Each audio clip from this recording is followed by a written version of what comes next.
విద్య అవ్వచ్చు, ఉపాధి అవకాశాలు అవ్వచ్చు, స్వయం ఉపాధి మోడల్స్ అవ్వచ్చు. ఆ అవకాశాలు కల్పించి ఆంధ్ర రాష్ట్రంలోనే పేదరికం లేని రాష్ట్రంగా తీర్చిదిద్దాల లక్ష్యంతోనే ఈ P4 కార్యక్రమం స్థాపించాం. దాంట్లో భాగంగా శరణి ఏకంగా ఇక్కడున్న కొంత కుటుంబాల్ని దత్తక తీసుకుంటాం కూడా జరిగింది. దాంతోపాటు ప్రభుత్వం ఇస్తున్న యూనిఫామ్స్తో పాటు ఏకంగా నారాయణ మాస్టర్ గారు అదనంగా 4 జతల బట్టలేమి, ట్రాన్స్పోర్టేషన్, బ్రేక్ఫాస్ట్ కూడా ఉచితంగా ఈరోజు విఆర్ హై స్కూల్లో అందజేస్తాం జరిగింది. నేను శాసనసభ సాక్షిగా చెప్పా, ఒక విద్యాశాఖ మంత్రిగా తృప్తి ఎప్పుడు వస్తుందంటే ప్రభుత్వ పాఠశాలల ముందల పాఠశాల ఫుల్, అడ్మిషన్స్ క్లోజ్డ్ అనే బోర్డు వచ్చినప్పుడే నాకు తృప్తి వస్తుందని చెప్పా. అలాంటిది 6 నెలల్లో చేసి చూపించిన వ్యక్తి మాస్టర్ నారాయణ గారని ఈ సభాముఖం మీ అందరు తెలుపుకుంటున్నా.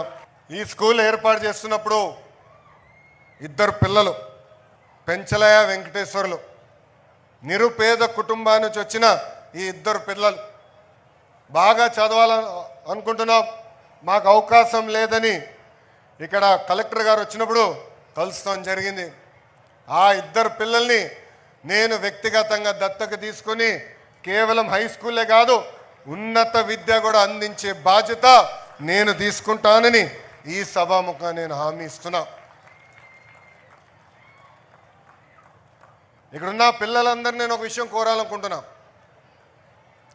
జీవితంలో మనం ఛాలెంజ్ స్వీకరించాలి.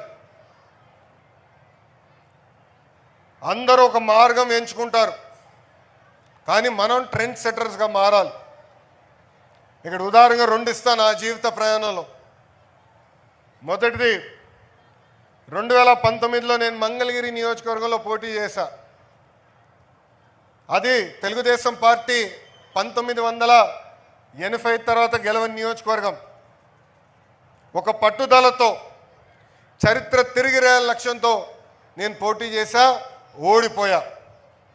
ఓడిపోయిన రోజు బాధ కలిగింది, కానీ 2వ రోజు నుంచి ఆ బాధ నాలో కసి పెంచింది, పట్టుదల పెంచింది. మళ్ళీ ఇక్కడనే పోటీ చేయాలా, ఇక్కడనే గెలవాల లక్ష్యంతో 5 సంవత్సరాలు కష్టపడ్డా. ఆ 5 సంవత్సరాల కష్ట ఫలితం ఆంధ్ర రాష్ట్ర చరిత్రలోనే ఎప్పుడు రాని మెజారిటీ మొన్న నాకు ప్రజలు ఇచ్చి శాసనసభకు పంపించారు. Please subscribe to Leo News for more videos.